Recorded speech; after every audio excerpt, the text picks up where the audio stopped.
माजी में अल्ताफ हुसैन से हिमायत लेते रहे जरदारी साहब, और जरदारी साहब की जो हिमायत है, अगर मौजूदा टाइम में मौजूदा जो सियासत चल रही है इस वक्त, तो जरदारी साहब ने अगर नरम गोशा अल्ताफ हुसैन के लिए दिखाया तो यकीनन अल्ताफ हुसैन पाकिस्तान में मौजूद होंगे। ये एक अच्छा, अल्ताफ हुसैन कुछ नरम गोशा, कुछ तहफ़्फ़ुज़ात के साथ इशरतुल-इबाद, वो कुछ एमक्यूएम के रहनुमा हैं ऐसे जो इस वक्त मैं ये कहूँगा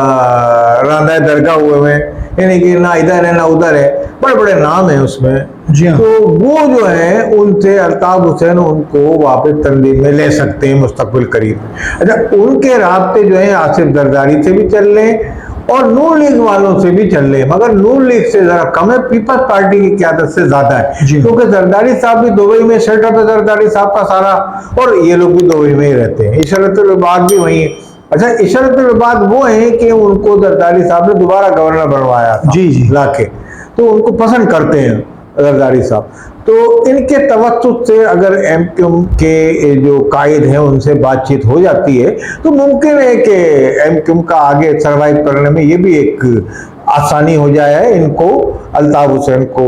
और ये इनकी तंजीम यहाँ फार है।